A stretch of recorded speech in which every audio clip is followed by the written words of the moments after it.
बिस्मिल्लाहिर्रहमानिर्रहीम। अस्सलाम वालेकुम। आज हम बात करेंगे मुस्लिम लीग नून की जानिब से गवर्नर पंजाब जो मुस्लिम लीग नून के हैं उन्होंने एक ऑर्डीनेंस जारी किया है और ये पंजाब की ब्यूरोक्रेसी को रिलीफ देने के लिए है और पंजाब की ब्यूरोक्रेसी को एक NRO देने के मुतरादिफ है। और आप जानते हैं कि इंतज़ामिया ही वो इदारा है जो ROs देगा और इलेक्शन कमीशन की जानिब से ये फ़ैसला किया गया है कि वो अदलिया से ROs नहीं लेंगे, जो रिटर्निंग अफसरान हैं वो इंतज़ामिया और ब्यूरोक्रेसी से लेंगे। इंतखाबात से पहले गवर्नर नून लीग की जानिब से ये जो ऑर्डीनेंस जारी करना है ये बिल्कुल सरासर गैर कानूनी है। लेकिन इस ऑर्डीनेंस में जहां ब्यूरोक्रेसी को रिलीफ दिया गया है कि उनके ख़िलाफ़ एंटी करप्शन कार्रवाई करेगी तो वो बग़ैर उन्हीं के अफसरान की इजाज़त के बगैर उनके ख़िलाफ़ कोई कार्रवाई नहीं कर सकेगी। उसकी तफसील मैं आपके साथ शेयर करूँगा और साथ हम बात करेंगे दो और जो अहम वाक़यात सामने आए हैं। एक तो बीवी और बेटियों को कत्ल करने वाले जिसने ख़ुदकुशी की है उस हवाले से जो वहाँ के इमाम मस्जिद हैं उनकी जानिब से स्टेटमेंट सामने आई है। फैसलाबाद में ये अफसोसनाक वाक़या पेश आया। इमाम मस्जिद ने बीवी और बेटियों को कत्ल करके ख़ुदकुशी करने वाले शख्स से मुतल्लिक़ इंकशाफ किया कि जो कातिल है ताहिर, उसने आके मुझे बताया कि उसने अहले खाना को कत्ल कर दिया है। फैसलाबाद के इलाके भड़वियांवाला में बीवी और बेटियों के कत्ल के बाद शौहर की ख़ुदकुशी के मामले पर इमाम मस्जिद ने बयान दिया है। उन्होंने बताया कि ताहिर ने आके मुझे बताया कि उसने अहले खाना को कत्ल कर दिया है और ताहिर ने मुझे तहरीर दी कि मेरी वसीयत मेरे लवाहिकीन को दे देना। इमाम मस्जिद का कहना है कि ताहिर ने जो कातिल है उसने बताया कि उसने ख़ुद भी जहरीली गोली खा ली है। हमने ताहिर को फौरी तौर पर अस्पताल पहुँचाया जहाँ वो दम तोड़ गया। ताहिर ने ज़मींदारी के अलावा गाँव में क्लिनिक भी बना रखा था। दूसरी जानिब DSP अताउर रहमान ने वाक़े के हवाले से कहा कि ताहिर का 9 साल इकलौता बेटा छत से गिरकर जान बहक हुआ था। बेटे की वफ़ात के बाद ताहिर डिप्रेशन का शिकार हो गया था। अताउर रहमान का कहना था कि ताहिर माली हालात ख़राब होने पर भी परेशान था। मुलज़म ने रात को अहले खाना को नींद की गोलियां खिलाने के बाद कत्ल किया। मुलज़म के घर से आला कत्ल हथौड़ी बरामद कर ली गई है। मुलज़म ताहिर ने बीवी बच्चों को मारने के बाद इमाम मस्जिद के पास जाके उसे ये सारा कुछ बताया। उस वक्त तक वो ख़ुद भी जहर की गोली खा चुके थे और उनको हॉस्पिटल लेके गए, लेकिन वो ख़ुद भी उनकी डेथ हो गई। तो ये जो आए रोज़ इस तरह के वाक़यात हैं, बदकिस्मती से हमारे मुल्क में बेरोज़गारी सबसे बड़ी वजह बन रही है। ऐसे मामलात के हमने देखा कई दफ़ा कि अपनी बीवी बच्चों समेत नहर में छलांग लगा दी या ख़ुदकुशी कर ली या कत्ल कर दिया। ये ऐसे दिल दहला देने वाले वाक़यात हैं जो दिन ब दिन बढ़ते जा रहे हैं, जो दिन ब दिन चीज़ें आइन और कानून की जो एक रियासत की आइन कानून और रियासत की जो ज़िम्मेदारी थी और जो वादा था अपनी आवाम और शहरियों के साथ कि वो उनके हकूक़ का तहफ़्फ़ुज़ करेंगे, उनके जान माल रोज़गार उनको दिया जाएगा, लेकिन बदकिस्मती से रियासत अपनी ज़िम्मेदारियां नहीं निभा रही और लोगों के जो रोज़गार हैं, लोगों को जो महंगाई में झोंक दिया गया है उसमें इंतहाई लोग तकलीफ़ में हैं। दूसरी जानिब पेशावर में डॉलर की स्मगलिंग में मुलव्वस कस्टम अफसरान को पकड़ लिया गया और उनके ख़िलाफ़ गिरफ़्तार किया गया और उनके ख़िलाफ़ कार्रवाई की गई है। Deputy director anti corruption circle Peshawar Sadullah की हदायत पर छापामार टीम ने कार्रवाई करते हुए डॉलर की स्मगलिंग में मुलव्वस मुनज़्ज़म गैंग गिरफ़्तार कर लिया। कस्टम्स इंस्पेक्टर समेत 2 मुलज़मान की गिरफ़्तारी इंटेलिजेंस इदारों की निशानदेही पर अमल में लाई गई। FIA के मुताबिक मुलज़मान को तूरखम बॉर्डर पर वाक़े फ़ॉरेन करेंसी डिक्लेरेशन पॉइंट से गिरफ़्तार किया गया। मुलज़मान में कस्टम इंस्पेक्टर वाजिद और असफंद यार भी शामिल थे। मुलज़म custom inspector Wajid Torkham border पर तैनात था, जबकि मुलज़म असफंद यार कस्टम्स हुकाम की मिली भगत से गैर कानूनी तरीके से डॉलर की क्लियरिंग में मुलव्वस था। दौरान तलाशी मुलज़म असफंद यार से 1,23,000 अमरीकी डॉलर बरामद हुए।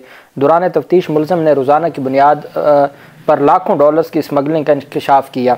गिरफ्तार मुलज़म असफंद यार मुतअद्दिद एजेंटों के साथ राब्ते में था। मुलज़म एजेंटों से तूरखम बॉर्डर पर वाक़े कस्टम्स के दफातर में डॉलर वसूल करता था। मुलज़म $1,00,000 की स्मगलिंग की एवज़ 50,000 रुपये कमीशन वसूल करता था। FIA के मुताबिक कमीशन के नाम पर हासिल करदा रकम कस्टम्स हुकाम के हवाले की जाती थी।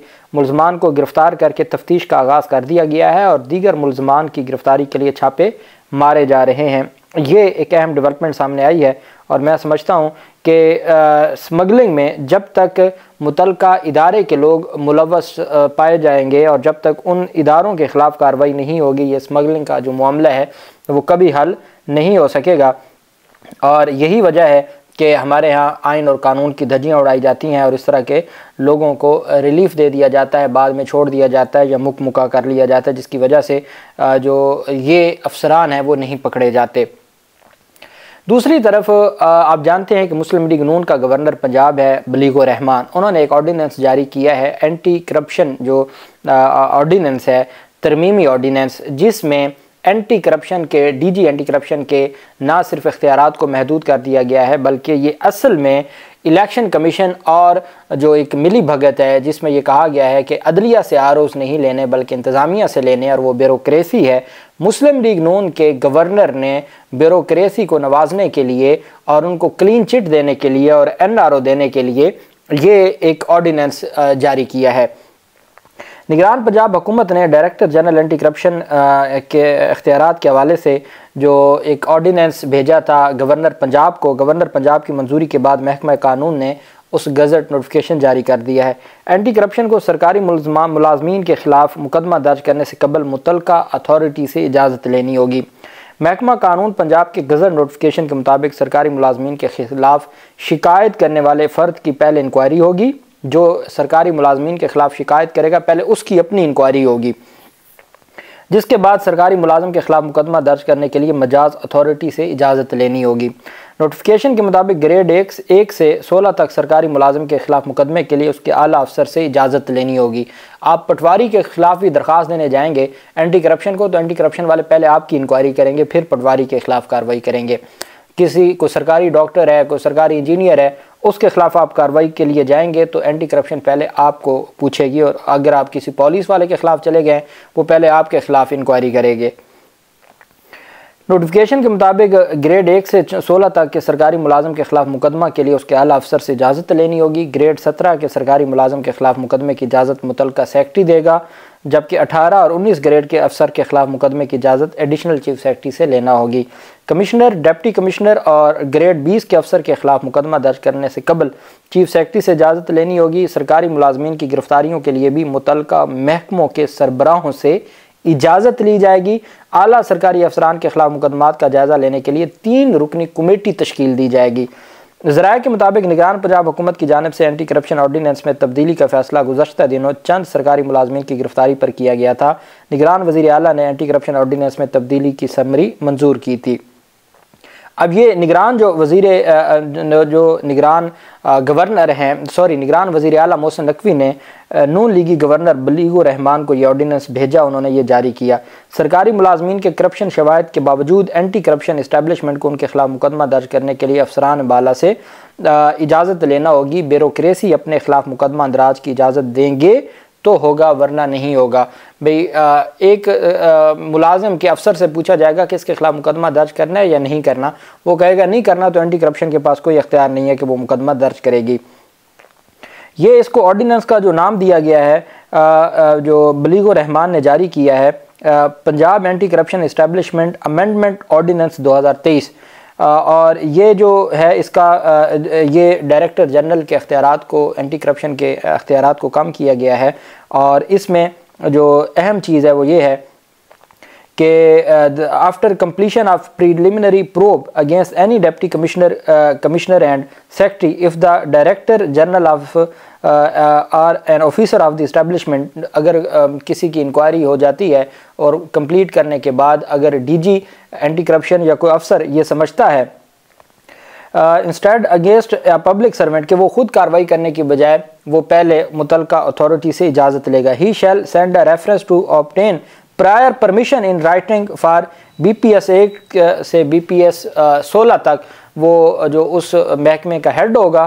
For BPS 17 from the secretary of the administrative department, for BPS 18 BPS 19 from the additional chief secretary Punjab, and for a deputy commissioner और commissioner of a division secretary to the government, chief secretary to the government, head of an attached department or any other public servant is BPS 20 and above from the chief secretary। ये एक पूरी उन्होंने बता दिया जी कि इसके खिलाफ मुकदमा होगा और इसके खिलाफ मुकदमा नहीं होगा।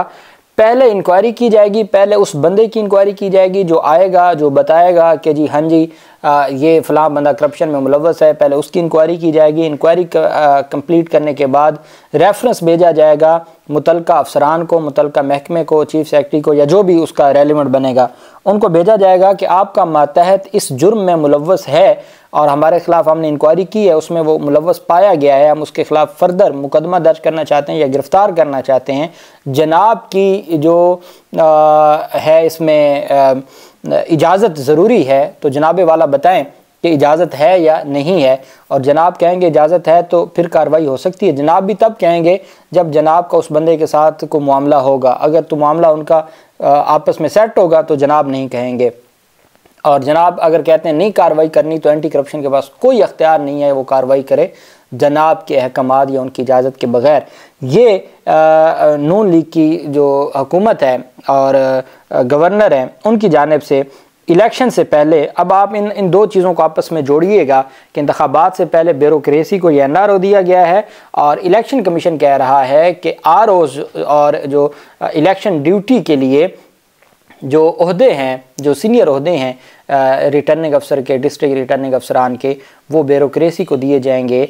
और इधर नून लीग के गवर्नर ऐसा ऑर्डिनेंस जारी कर रहे हैं। इनको आपस में अगर आप देखें तो पूरी बात क्लियर हो जाती है कि किस तरीके से प्री पोलिंग जो धांधली है वो जारी है। और बदकिस्मती देखें हमारी लाहौर हाई कोर्ट की कि लाहौर हाई कोर्ट की नाक के नीचे एक पॉलिसी फ़ैसला, एक कानून साजी ऑर्डिनेंस के ज़रिए उसकी समरी निगरान हुकूमत मंजूर करके गवर्नर को भेजती है और गवर्नर उसको मंजूर कर लेता है और गज़ट नोटिफिकेशन जारी हो जाता है, और हमारी हाई कोर्ट्स खामोश रहती हैं। हमारी हाई कोर्ट्स उसके ऊपर कोई एक्शन नहीं लेती।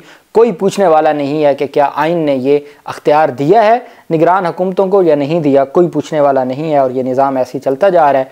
दरख्वास्त दायर होगी हाई कोर्ट में, हाई कोर्ट उसके ऊपर नोटिस जारी करेगी, पहले तो ऑब्जेक्शन लगेगा, फिर नोटिस जारी होगा, स्टे नहीं होगा। स्टे होते होते इंतखाबात गुजर जाएंगे और तब तक ब्यूरोक्रेसी अपने आप को सिक्योर कर लेगी और वो नवाजेगी। फिर जब आप एक फ़ायदा लेते हैं तो उसके बदले भी तो कुछ देते हैं ना। नून लीग का गवर्नर है, उसने अगर आपको इतनी मेहरबानी की है तो फिर उसके बदले क्या होगा। ये इंतहाई बदकिस्मती है हमारे मुआशरे की, हमारे मुल्क की और हमारे निज़ाम की। अल्लाह पाक पाकिस्तान का हामी नासिर हो। बहुत शुक्रिया। अल्लाह हाफिज़। पाकिस्तान जिंदाबाद।